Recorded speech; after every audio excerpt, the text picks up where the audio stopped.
ये जो महाकाली माई है, ये खटिक समाज की कुल देवी है, अधिष्ठात्री देवी है। रानी लक्ष्मीबाई पूजा करने आती थी, क्योंकि खटकियाना में जो मोहल्ला है वहाँ पर प्राचीन एक माई का मंदिर है, स्थान है। एक आकलन है ऐसा कि 800 से 1000, 2000, कभी 2500 तक गिनती पहुँचती है। वो माई की इच्छा प्रेरणा पर निर्धारित होता है। नमस्ते, मेरा नाम है धर्मेंद्र, आप देख रहे हैं द न्यूज़ तक। अभी हम खड़े हैं नगरा में, जहां देवियों की मूर्तियों का निर्माण होता है और खास उस जगह जहां खटकियाने की काली जी की मूर्ति बनाई जाती है और तमाम काली जी की मूर्ति बनाई जाती हैं जो झांसी के आसपास के क्षेत्रों में जाती हैं। लेकिन हम विशेष चर्चा करने वाले हैं खटकियाने की काली जी के बारे में, क्योंकि जाहिर सी बात है, जब आप गूगल करते हो, डालते हैं खटकियाना, तो सबसे पहले अगर गूगल कोई रिजल्ट देता है तो वो रिजल्ट देता है वहाँ की काली जी के बारे में।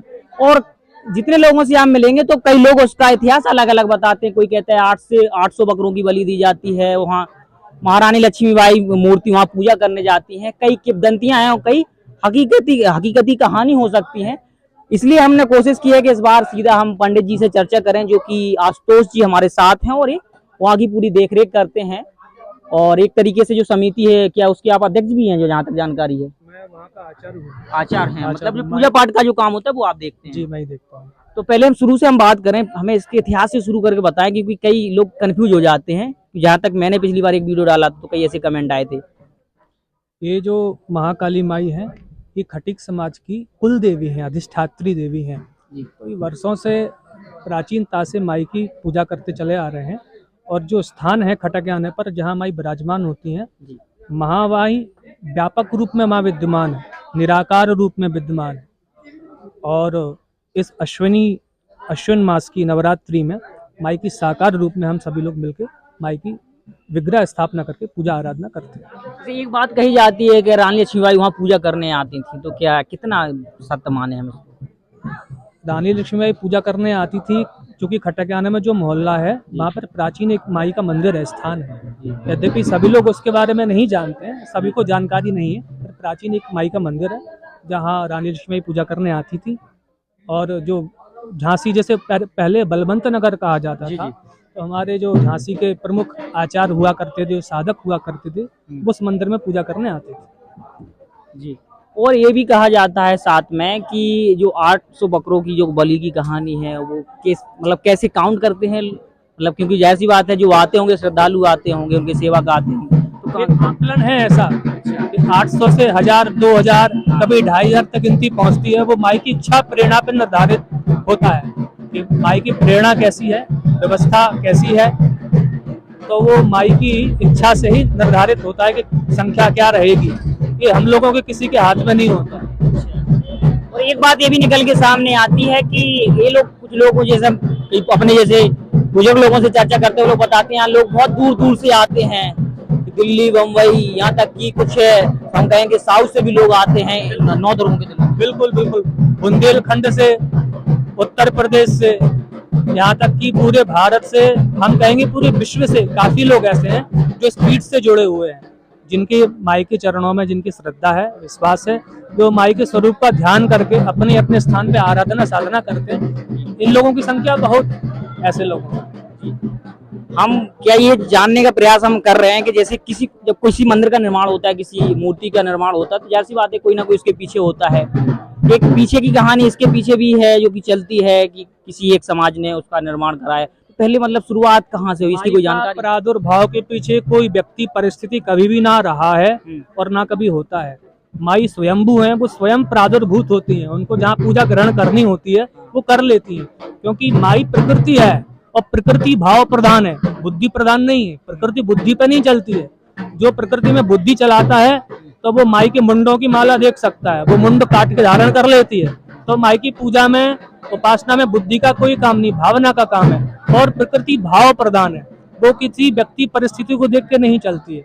तो माई की साधकों से हमारा यही अनुरोध है, सभी लोगों से जो भी हमारी बात को सुने, जो माई के साधक हैं, उनको व्यक्ति परिस्थिति देख के नहीं चलना है। कारण व्यक्ति और परिस्थिति दोनों ही बदलते हैं, और आप व्यक्ति परिस्थिति देख के चलोगे तो अपनी लक्ष्य तक, गंतव्य तक नहीं पहुंच पाओगे। वर्तमान समय में माई की सबसे बड़ी जो सेवा प्रकृति की है, वो वृक्ष स्वरूप है। माई का प्रत्यक्ष जो स्वरूप है वो वृक्ष है। वो नदी है, माई साक्षात नदी के रूप में विद्यमान है, वो वृक्षों के रूप में विद्यमान है, वो मिट्टी के रूप में विद्यमान है, वो पहाड़ों के रूप में विद्यमान है। यद्यपि हमारी परंपरा है माई का विग्रह निर्माण करके माई की आराधना करने का, पर जो हमारी प्राचीन परंपरा रही है वो वृक्षों की पूजन की रही है, वो नदियों की पूजन की रही है, वो पर्वतों की पूजन की रही है, वो गुफाओं की पूजन की रही है, उनको संरक्षित व सुरक्षित करने की रही है। तो हमें ये हमारी जो प्राचीन वास्तविक परंपरा थी, अब समय है कि हमें उससे जुड़ना चाहिए। कारण माई माटी है, वो प्रकृति है, तो हम प्रकृति में जो माटी में जो प्रदूषण मिला रहे हैं, जो रसायन डाल के अनाज उपजा रहे हैं, नदियों को प्रदूषित कर रहे हैं, पहाड़ को काटते जा रहे हैं, उसका ही आज परिणाम है भूकंप, तबाही, कोरोना वायरस, इस तरह की जो चीजें हैं उसका कारण यही है। तो आपत्ति और विपत्ति का कारण हमारी प्रवृत्ति है, ना कि प्रकृति है। तो हमको अपनी प्रवृत्ति में सुधार करना हो, मूल संदेश यही।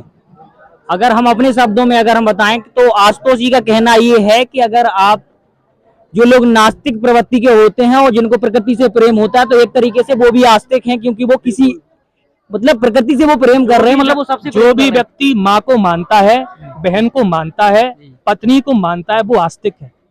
कारण एक कुत्ता जानवर ना माँ को मानता है, ना बहन को मानता है, ना पत्नी मानता है। यदि आप संबंध मानते हो तो माने आप आस्तिक हो, भले ही आप इसको मानो अथवा ना मानो, क्योंकि संबंधों की देन धर्म की है।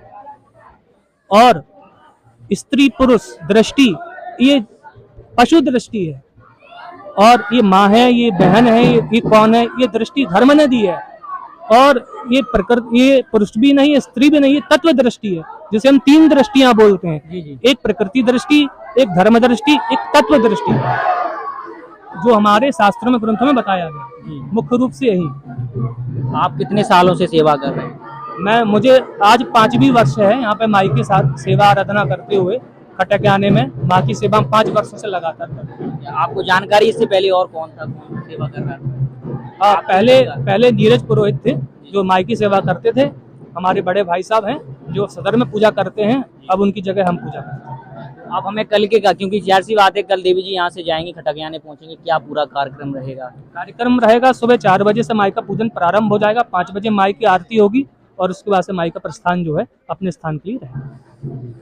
तो कुछ झांसी वासियों के लिए कुछ खास अपील, क्योंकि जाहिर सी बात है कि भीड़ इकट्ठी होती है, प्रशासन भी तैयारियां कर रहा है, और शायद कुछ आप भी अपील कर दें युवाओं से, तो शायद वो भी अपने जो जिस स्तर का है, जिस जगह है, वो अपने विवेक सामर्थ्य अनुसार वहीं रह करके अपनी सेवा माई तक पहुंचा सकते। जी, आपने सुना आशुतोष जी को, उन्होंने पूरी बातें बताई। हालांकि जो बातें हमें तक पता थी वो क्रॉस होके वो सारी पूरी कहानी एक साथ आ गई है, और कल का प्रोग्राम के बारे में बता दिया है। और आप द न्यूज़ का 5 बजे का आपने समय बताया। हम कोशिश करेंगे कि सुबह 5 बजे से जब तक वो खटकयाने नहीं पहुंच जाती तब तक कोशिश करेंगे हम पूरे प्रोग्राम को लाइव चलाएं, जो कि यहाँ से वहाँ तक का जो सफ़र होता है। तो फिलहाल इस चर्चा को हम यहीं ख़त्म करते हैं। मेरा नाम है धर्मेंद्र, कैमरे के पीछे गौरव। धन्यवाद।